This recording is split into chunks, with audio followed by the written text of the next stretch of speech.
Halo semuanya, perkenalkan, nama saya Nela Nurajijah dari Prodi Teknik Informatika semester 4 Universitas Balai Bandung.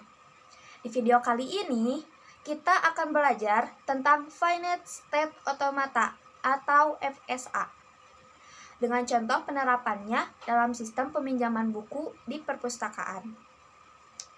Sebelumnya, ada yang tahu apa itu Finite State Automata? Dan bagaimana FSA bisa digunakan untuk memodelkan proses peminjaman buku? Singkatnya, Finite State Automata adalah model komputasi yang terdiri dari keadaan atau state dan transisi antar keadaan. FSA sering digunakan dalam sistem otomatis seperti vending machine, mesin antrian, dan tentu saja sistem perpustakaan. Nah, sekarang kita akan melihat bagaimana diagram FSA bisa membantu kita memahami proses peminjaman buku dari awal sampai akhir.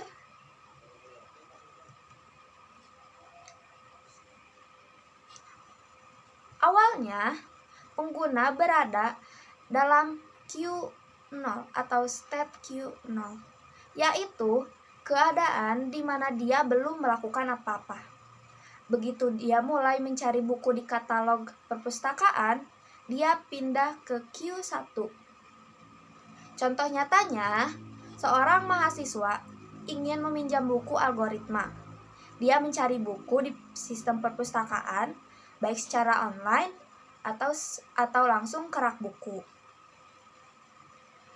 Kemudian,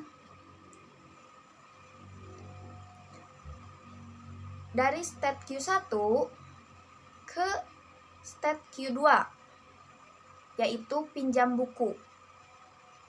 Nah, setelah menemukan buku yang diinginkan, pengguna bisa meminjam buku tersebut. Hal ini menyebabkan perpindahan dari Q1 ke Q2. Contoh nyatanya, mahasiswa menemukan buku, lalu mendatangi meja petugas perpustakaan untuk melakukan peminjaman. Sehingga sistem mencatat data peminjaman dan memberikan batas waktu pengembalian. Menurut kalian, apa yang akan terjadi kalau pengguna langsung pergi tanpa melakukan peminjaman? Benar, dia akan tetap berada di Q1 karena belum melakukan transisi ke Q2. Selanjutnya, ada state Q2 ke state Q3 atau perpanjang peminjaman. Jika pengguna membutuhkan waktu lebih lama untuk membaca, dia bisa memperpanjang masa peminjaman yang menyebabkan transisi dari Q2 ke Q3. Untuk contoh nyatanya, mahasiswa sadar bahwa dia belum selesai membaca bukunya. Jadi, dia mengajukan perpanjang peminjaman lewat sistem online atau datang langsung ke perpustakaan. Sehingga perpustakaan memperbarui catatan peminjaman dengan tanggal pengembalian yang baru.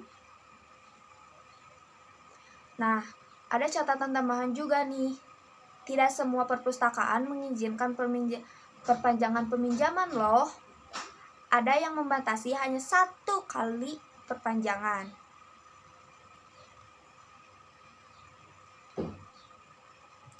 Nah, selanjutnya ada state Q2 atau state Q3 ke state Q4 atau kena denda. Nah, apa yang akan terjadi jika pengguna terlambat mengembalikan buku?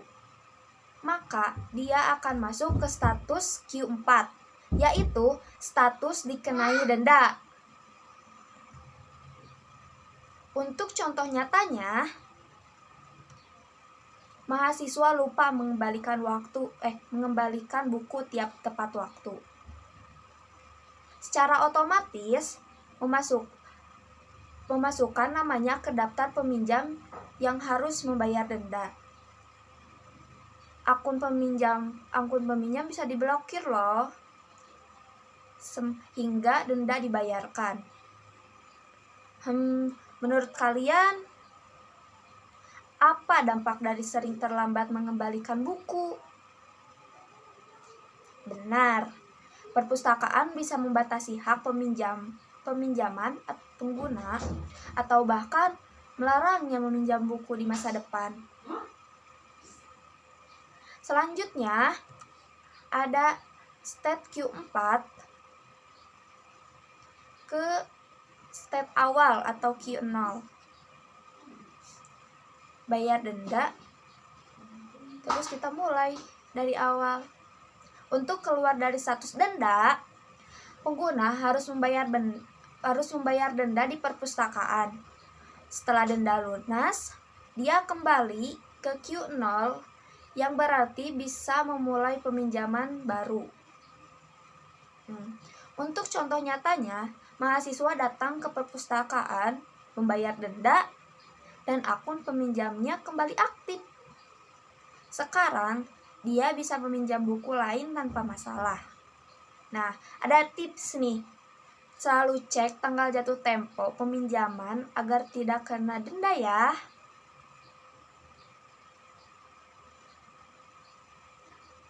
Nah, jadi itu adalah penjelasan bagaimana Finite State Automata digunakan dalam sistem peminjaman buku. Setiap langkah memiliki transisi yang jelas yang membantu kita memahami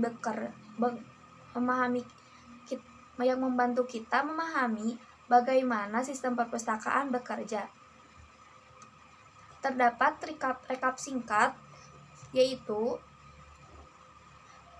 di mana step 0 ke step 1 mencari buku, kemudian ada step 1 ke step 2 meminjam buku, dari step 2 ke step 3 memperpanjang pinjaman, ada step 2 atau 3 ke step 4 kena denda karena terlambat mengembalikan, dan yang terakhir ada step 4 ke step 0 bayar denda dan bisa pinjam lagi.